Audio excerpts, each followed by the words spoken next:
The Roz and Mocha Show. KiSS 92.5. Daniel Radcliffe, it's good to see you again, buddy. Thank you very much. Thank you for having me. We've missed you in this city. Oh, well, it's good to be back, yeah.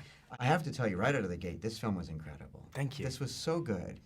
And the last few films I've seen of yours have been absolutely amazing. What is your process for deciding? Because, you must get so many scripts all the time. Yeah, absolutely. I get a lot of scripts, which is always great. But, I really you can only judge it on your own instinct and stuff you love. And, I read this script for the first time like 5 years ago and just, it was at the time, absolutely one of the best scripts I'd ever read. And it still is, and it's so smart and funny, and yes, it's a true story about these great literary figures, but actually, even if it wasn't, the story is good enough on its own that even if they weren't people that went on to become famous, the story would still be interesting enough to make a movie about.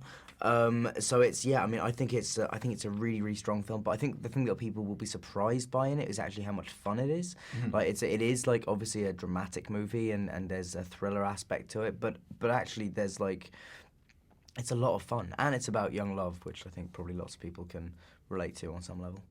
No, so you knew about this for 5. What took so long? Man, if you when I want something done, like you do it, of course. But I think if you try and make a film about, because John and Austin originally wrote the first script for this. I want to say 8 or 9 years ago. So it's like, try go if you have a movie about the Beat Generation that you want to get made, just try going around to studios and saying like, hey, I want money to make a film about poets. Like, not everyone thinks it. Not everyone's willing to take that risk, but eventually, people will, and people recognize good scripts and good and talented directors, and they take a chance on them. And in this case, I think it's hopefully going to be rewarded.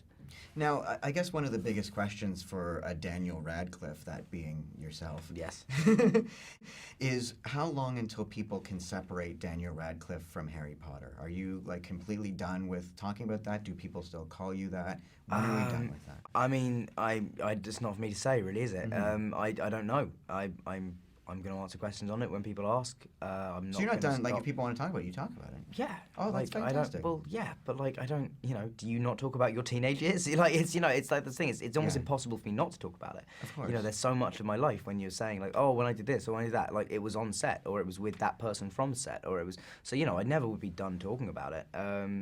But it's just, I think occasionally you get people like shouting it in the street. Do I love that? No.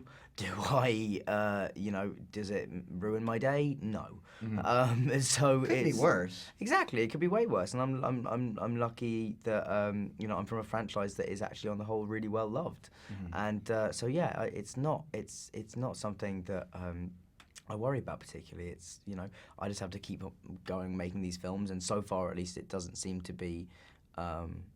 It doesn't seem to be holding me back. No, you've been picking some incredible films. Yeah. Like you're really good at what you do. So thanks very much. And nobody paid me to say that. Oh, well, geez. Well, thank you very much. I think one of the biggest, I don't know what the world is more upset at right now, whether it's Ben Affleck being cast as Batman or you not getting the role of Christian Grey in the 50 Shades of Grey. I don't think anyone's upset about that, are they? Really? The world's upset, there is very little outcry about me. If it has, that outcry has been so quiet as to be inaudible. I have not heard any. You are literally the first person that said that to me. I've got the one I've got more than that recently is Edward Snowden. Really? I had a lot of people coming up, like random people saying just like, you should play Edward Snowden. It's like everyone's fantasy casting me for a film that isn't being made yet. So I want to end on this. So in this movie, Kill Your Darlings, you play a poet, right? Yes. I don't know if you know this about me, because we've met twice. Yeah. I don't know if you know this. I am a poet. That's fantastic. And when I was courting my fiancé Matthew, I happened to write a poem. Let's hear it. I would love you to read the poem half full. So I'm going to give you half full. Well, maybe I'll read it. I'm not... Well, don't read it in your head. Well, I know. It's not. Why is it? I'm. Oh man, I'm not gonna read your read love the first poem line. back Read to the you. first line. Is your heart half full for me? No, the first line. The first line starts up there. Oh, yeah. I'm sorry. And you spelt heart wrong. There's an E. Excuse me, can you pass the salt? It's not my fault. You've done something you can't admit. Don't have a fit. You've fallen for me. Why can't you see? This needs to be... Is that not the best poem you've ever read? It's not the best poem I've ever read. Come on, Daniel But Radcliffe. it is also far from the worst, because I've written much worse than that. But if I had my red pen, I would just be circling that. Yeah, I'm not the best speller of all spelling time. error. I'll just, Dude, congratulations. Thank you very Honestly, much. such an incredible film, and it's great to see you once again. Thank you very much, always sir. put a smile on everyone's face. Oh, cheers! Thank so you very much, and thank you for the revelation that anyone was thinking about me for Christian Grey. That is hilarious. I voted. Thanks. The Roz and Mocha Show. KiSS 92.5.